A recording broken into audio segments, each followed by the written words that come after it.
It's a BumbleKast Mini, sponsored by Speedweed.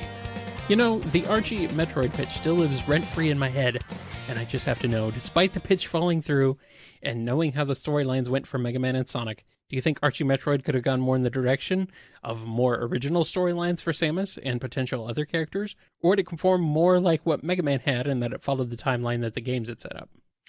It's impossible to say for sure, since we don't know what Nintendo would have said, and there would have been editorial oversight from Archie, so who knows really how it would have gone. You mean from Nintendo? Personally, I would want to see more original stories. Yeah. Because the stories of the main games aren't really good for comic stories, I don't think, unless you're doing a dedicated art piece. And I don't think Archie would have been the place to do that. I think it would have been more monthly action focused, move things along. And I feel like stuff like Metroid and Metroid 2, etc., needs to have that decompressed, more artsy take on it to properly convey the mood and the pacing of those stories. Right. Yeah, I agree with that. Would have been interesting, though, to see how those could have gotten adapted. In the same vein of the Archie pitch, I know you're not really familiar with the Prime games or much beyond OG Metroid and up. Maybe, this is just an assumption, of course. But given the implications Metroid leaves for the likes of the X-Parasites, weird, obscure organizations like the Kraken Empire, and the recently revealed Exelion Star Corporation, not to mention things like the Federation Shadow Faction of Fusion, Space Pirate, Phazon Cults of Prime 3, the Chozo Tribes, and many, many other groups that would be too much to talk about in one question.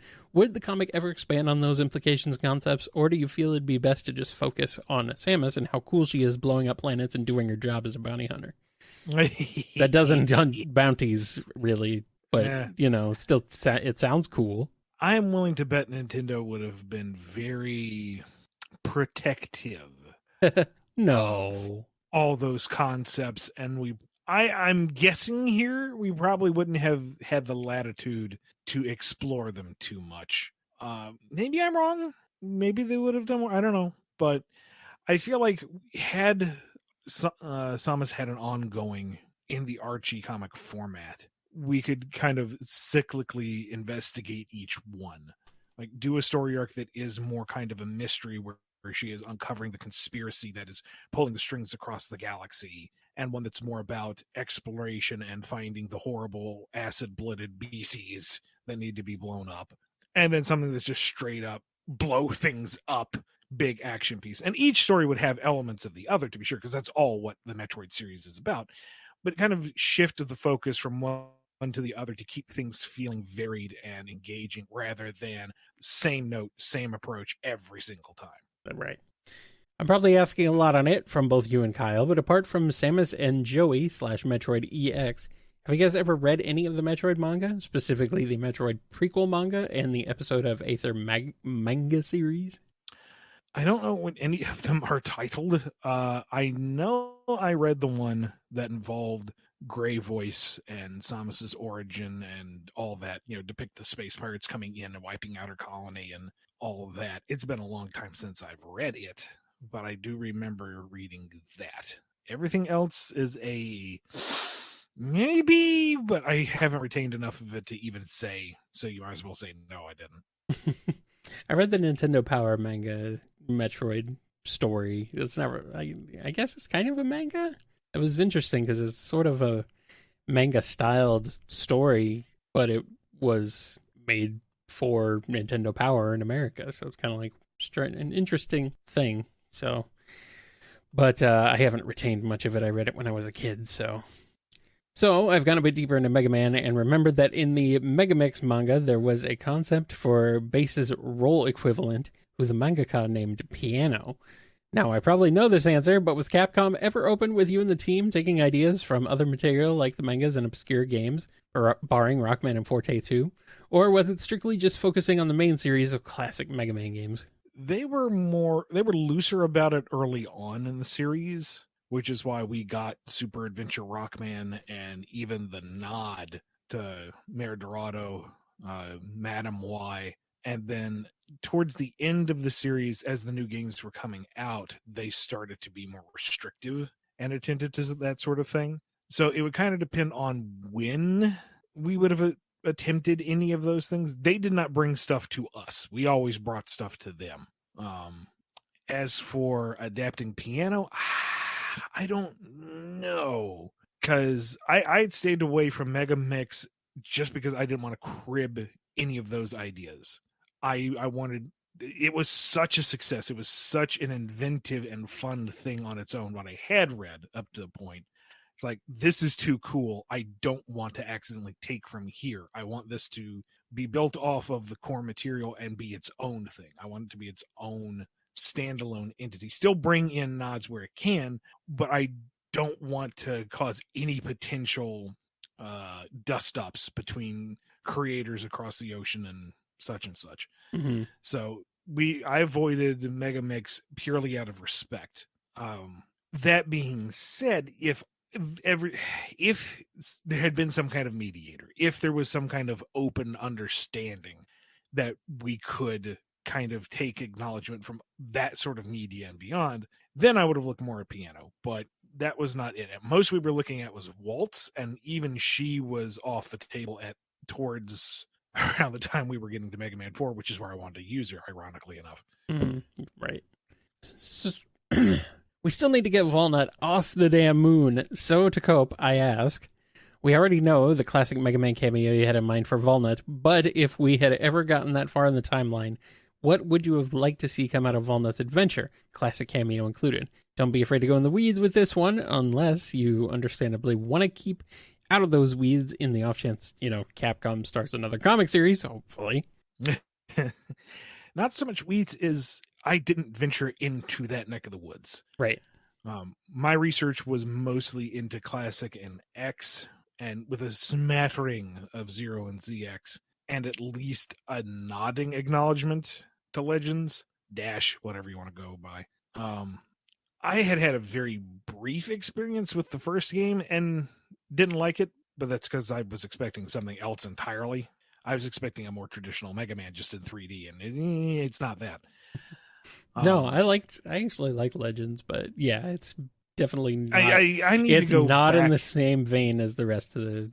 No, it's its own thing, and there's nothing wrong with that. I just need to go back to it with the proper mindset. Right. Yeah.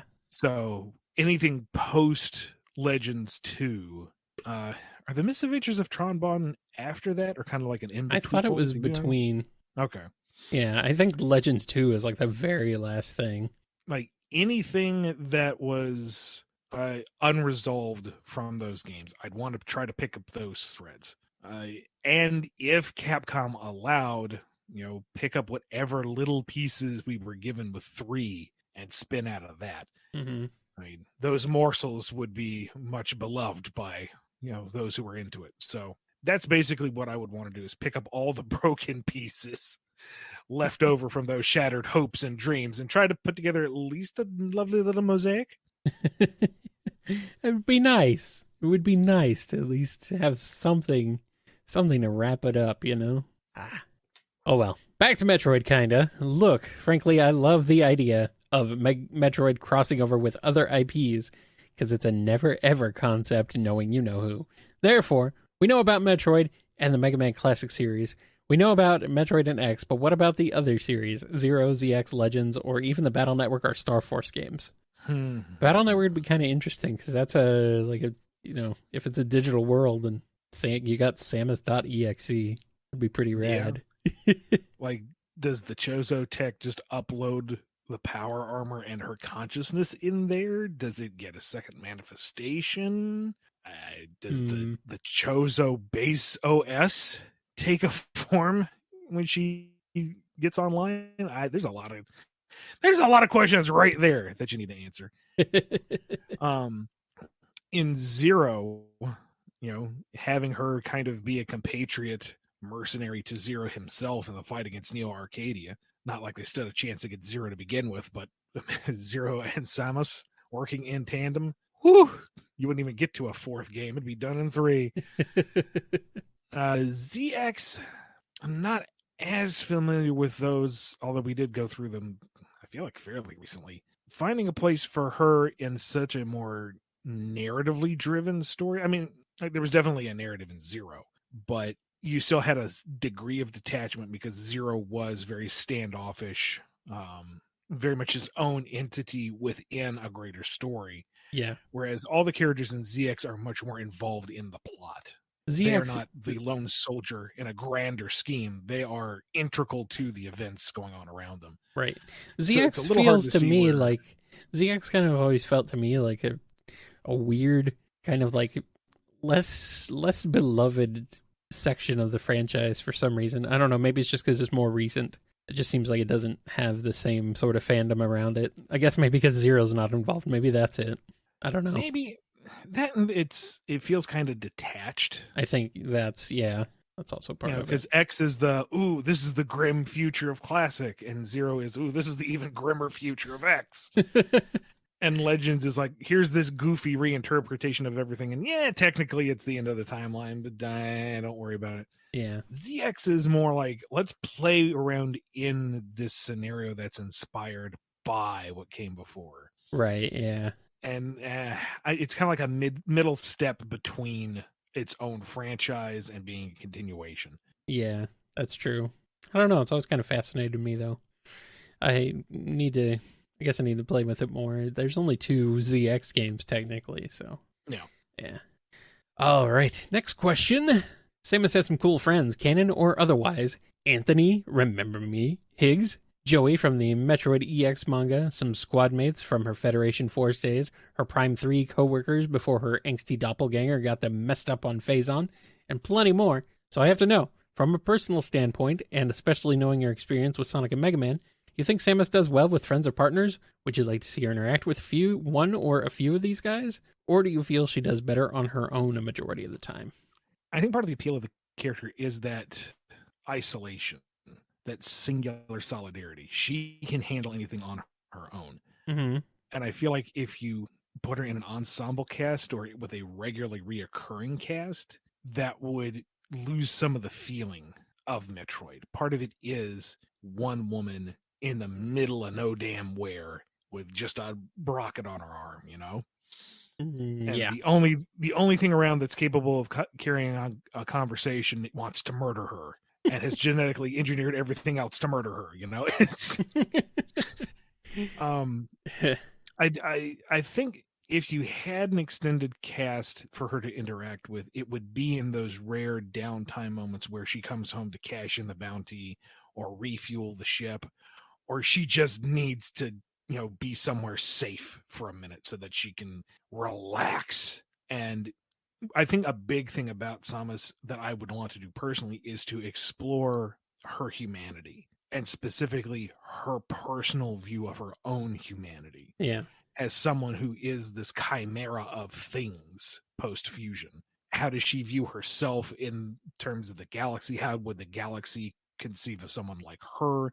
Do you have these hybrid type things run around? Is this kind of mad super science common? Or is she kind of unique? How does she feel about it? How do others view her? And, maybe she needs an anchor every now and again to remember that it isn't just about blowing things up. There is some humanity there. I think Higgs would be great for that because he seemed like someone who respected her and that she trusted. And I can just see her coming back from blowing up Zebes the Seventh and kind of wondering, did she do the right thing? Is she even worth going around normal people? Can she be trusted around these unarmored, defenseless things? And Higgs is like, just chill. I know you. You know me. I trust you to not do anything too crazy. Have a drink, chill out, and just kind of act as a foundation for her, something to ground her in, to find her center, so that she can go back out there and blow up Zebes 8, Just blow them all up. What is she waiting for?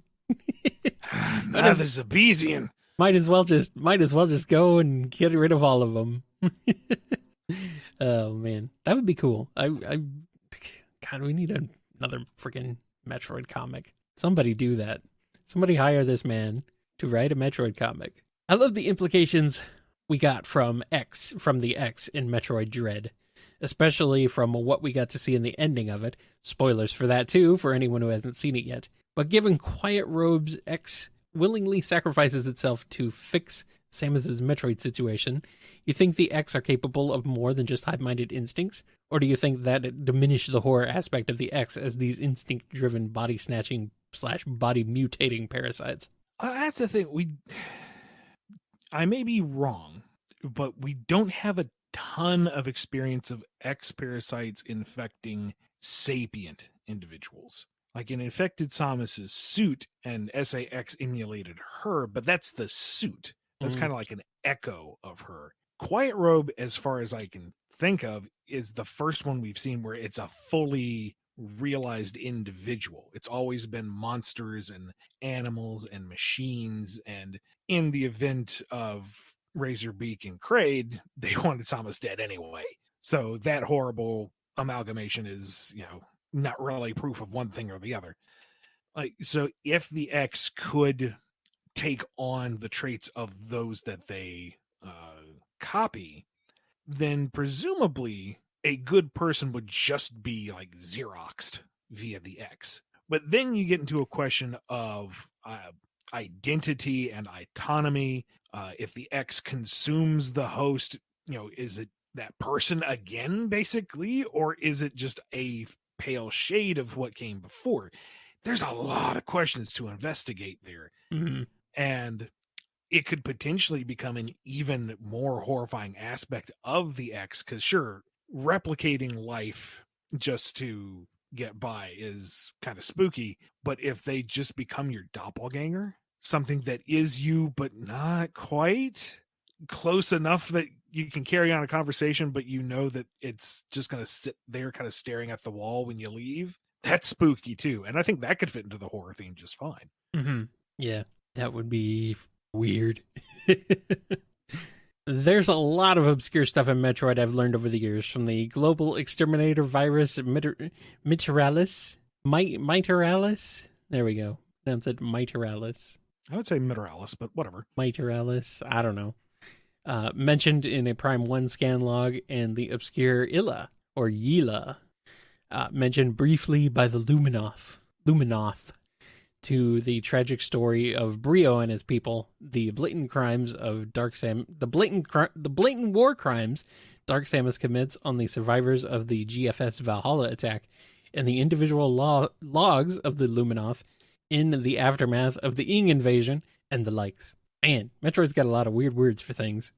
I probably also know the answer to this, but personally, what's your favorite bit of lore from the Metroid series, if you have any, obscure or otherwise? And would you love to delve into it if you could? This also goes for Kyle too. I mean, yeah. Any thin thread is worth tugging on and exploring. Yeah. It runs the risk of, getting too far afield. Not everything needs to be explained. Not, the Yila can be mentioned. That doesn't mean we necessarily have to figure out their entire socioeconomic configuration on their 3 planet spanning empire, etc., etc. But it also is like, it's there. And if you're going to create crazy sci-fi crap for something, you might as well use something that's already baked in. You can make something wholesale new, sure, but I like to take what's already presented and spin off of that. Yeah. The only obscure stuff that I would like to kind of revisit a little bit, this doesn't have to be like a big plot point or anything, but I think it was in Prime 3, maybe. One of the scan logs from one of the GF troopers basically paints Samus as an urban legend that they do not believe in at all. Oh, right. Yeah, Prime 2. Oh, yeah, sure. Some singular lady with some ancient mystic Chozo tech blew up a whole planet. Pull the other one. What's next? Santa Claus? I like that idea of Samus just kind of being this entity, this almost boogeyman to something. Yeah, that is awesome. Yeah, I'm with you on that one. And for her to actually show up at some point like, oh, hell, she's real? Not only likewise, is she real, she's probably more badass than the stories could have ever even led you to believe. Likewise, I think it was in the first Prime. There's a log where the upper management of the space pirates sends out a very angry worded memo about trying to keep Metroids as pets. Oh, yeah. or some other native critter that spits acid or something. Oh, no. Metroids, okay. I really like that humanizing of them. Yeah. And I like the idea of these horrible, like, fanged land fish being appealing, cuddly even. They're to different races. They're and, they're Petroids. Treating them like animals in an environment. Yeah. Yeah. Here's a good one from our chat. At first, I thought she was a myth. Then I thought she was exaggerated. And now I know she's underrated. Very nice. Absolutely. Yeah. Dude, yeah. That Metroid's kind of like chewing on your head. No. His name's Bitey. It means he likes me. Yeah. Don't worry about all the blood. It's fine. Yeah. I like the I do like the idea of Samus being like an urban legend that people are just like, yeah, that's not real. She can't possibly be real. Now, yes, this may be selfish, but given the Archie pitch and the designs that were revealed by Tracy and another artist whose name I'm blanking on, if given the chance, who do you want to have on board for Metroid-esque designs, be it in a comic book or even just concept art for a future game you'd get involved in? To make it harder or easier, we'll have a limit of 3 artists starting out for either a comic book series or concept art submission. I want to say it was Stephen Butler who did art. Really? But now I'm not. It's been so long, and I wasn't as involved with that pitch, at least on the art level. Mm-hmm. As for who, I honestly can't even begin to think, because it all depends on the nature of the book. And like, Adam would be so good, though. Okay, well, ABT. Yeah, I mean, there's a reason why you got him to draw your sci-fi story. Yeah, there's a reason why he's on Drogoon. He's going to make everything look gorgeous. Yeah. Stay tuned. And he would fit right in. Maybe Adam could work in any scenario, but besides that, yeah. If you're going for the more artistic approach, the really decompressed vision that I have, I think you need someone with like a very paintery style, something that is able to communicate a lot of mood and gravitas with big sweeping vista shots, something that's like sequential concept art. Something that is able to convey quick visceral action and almost interpretive art rather than your conventional panel to panel layouts. Whereas if it would be something more akin to what Archie was doing at the time, a more traditional Western style comic, then I feel like you need somebody who could. I still don't know if a straight up panel to panel thing would really work. Like manga's a bit different. It has a different philosophy for panel usage and flow from page to page. That I feel like would still work a little better. Visually, I don't know if a traditional Western book would work. I mean, I'm sure somebody could make it work. But what I would want to do with it, if I were overseeing this as Grand Poobah, I'd want something less definitive, panel to panel. Right. I mean, that makes some sense to me. I think there's definitely plenty of artists out there, I think, that could really capture that, though. So there's no shortage, but, Yeah, I don't know of anybody off the top of my head. Yeah. All right. I know of one mangaka who wrote for both Mega Man and Metroid, who I mentioned before, Koyuji Izuki, who actually wrote a Rockman and Forte manga and the Samus and Joey / Metroid EX manga, in addition to others like the mangaka from Mega Man, Megamix, and Gigamix. I need to know, if given the chance, would you ever want to collab with those fine fellows in making a Metroid or Mega Man product? Oh, sure. I'll ride their coattails for days. Hey, whatever works. I mean, you say collab, but we know who people are really coming to see in those projects. It ain't me. Well, maybe you'll still get some fans. Maybe you'll still be able to siphon off some fans. And our last question from Speedweed. To end this mini off, and I suppose this is towards both Ian and Aaliyah, given both their work on Mega Man and Sonic and the creativity they've brought to both franchises, Metroid has an interesting history for itself. It doesn't have the multimedia presence of Mega Man and Sonic with shows and audio dramas and whatnot, but it still has some manga out there, and despite the long hiatus, it still trucks along with a dedicated fan base that still makes fan content to this day, despite complications here and there. From one fan to another set of fans, despite all the collabs it could have with our favorite Blue Bomber or Spiky Needle Mouse, what would you ever want to see out of a multimedia series for Metroid? And what would you truly love to explore about Metroid as a whole, with everything it offers to new and old fans alike? Apart from the horrors beyond our comprehension and the prominent sense of hope the series tends to carry, of course. Of course. Lee might be able to patch in an answer later. We'll see how she's doing, but I'll just go ahead and answer now. Okay. On the one hand, I kind of feel like the dearth of stuff lends itself to the series' credit. It actually kind of helps, I What think. you Yeah, weirdly. I feel bad like saying that, but yeah. I have thoughts. I promise. I'm not completely throwing this idea out, but the fact that you have only these small moments game to game and only a smidgen of material on the peripheral lends that mythic quality to Samus. You don't get a ton of time to explore the cosmos or the greater mythology or even herself. It's just kind of like she shows up, she does this epic thing, and then it's done, and you get to savor that for a long time. Savor being the most positive word I could use in this scenario. Mm-hmm. And I feel like a full multimedia blitz, like so many other franchises get, would dilute what is so special about Metroid. Like, look at the Aliens franchise. I was going to say. Yes. Yeah.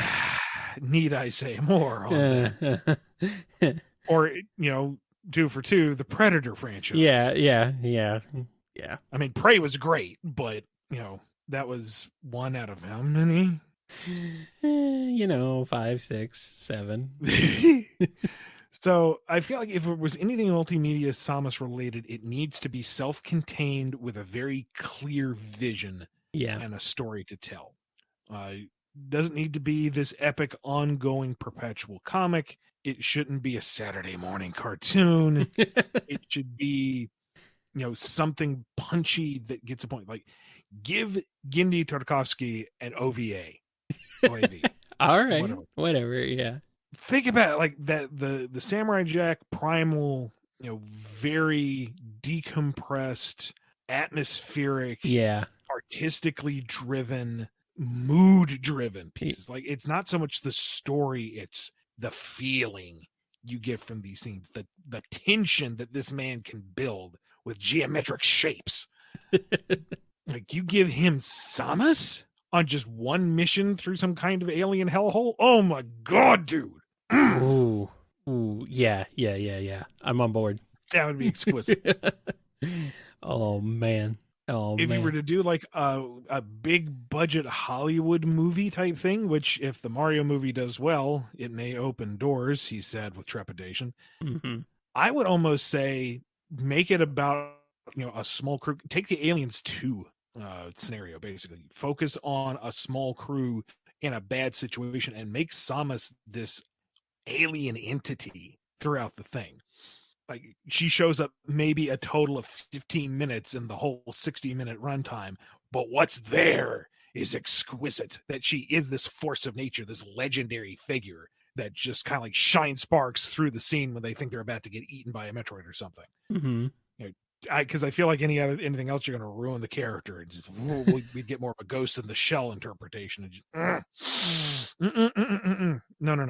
Mm-hmm. And again, like a comic version, I feel like should be an art piece, like straight to trade, graphic novel, self-contained book that is all about exploring her mission and her whatever scenario through the art. As little dialogue as possible. So you're saying that's just my 2 cents. So you're saying you don't want Mother Brain to be the one from Captain N.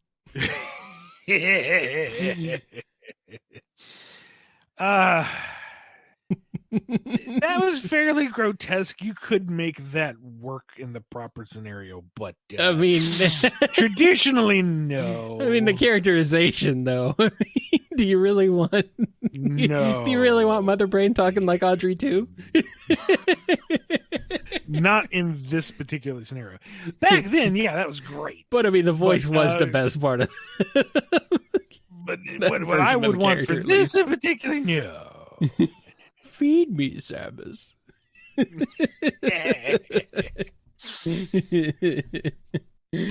All right, I think that's enough. I think we've had enough of Metroid for now. Thank you, Speedweed, for your Metroid question. See you next mission. If you want a mini of your own, head over to patreon.com/BumbleKast, Ko-fi.com/BumbleKast, or become a YouTube member. The galaxy is at peace.